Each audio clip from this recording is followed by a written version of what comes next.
Secretary, kayo ho ba, naniniwala po kayo na ang 500 pesos ay sapat na raw para sa Noche Buena? Hindi naman tinatawag na sapat, kundi pwede. Kasi I tried to budget a 500 Noche Buena set, and I asked my yaya to buy for some groceries. And nagkasya naman, yung isang set nga is 476 pesos, yung isa naman ay 480 something.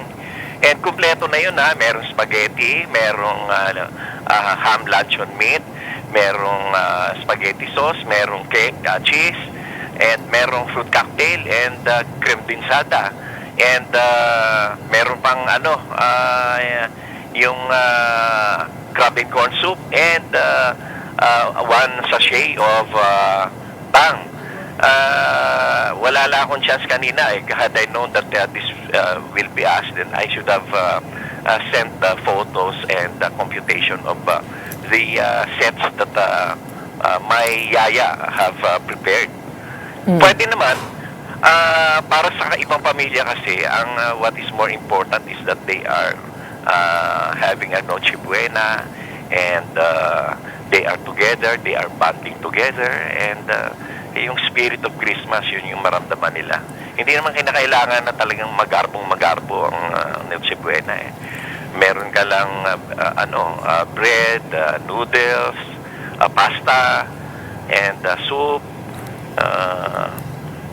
luncheon meat, or meron pang isang set na ginawa yung pure foods sweet ham. Kasya yung 500. Of course, for the other families, siguro para sa kanila hindi sapat yun. They would probably budget around 2,000 to 3,000, which is still simple.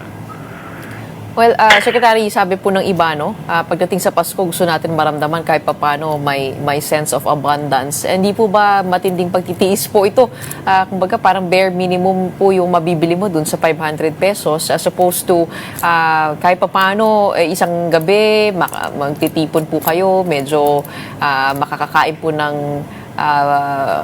matiwasay ang isang pamilyang Pilipino. Pero doon sa nabanggit niyo po, wala pa po yung yung iba pang usually na parte ng Noche Buena. Yung kumbaga extra dishes, no?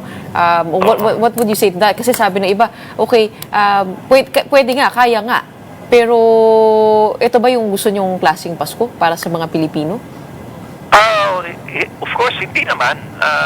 Siyempre gusto ko mas marangya pa rin yung Kaya lang, for some families kasi, this kind of feast is already something that they would appreciate. And for them, what is more important is that they are celebrating the birth of Christ.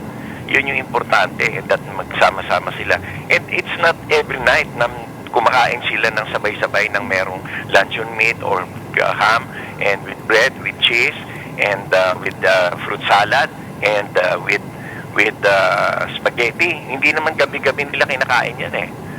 So this is still something that can be made as cause for celebration.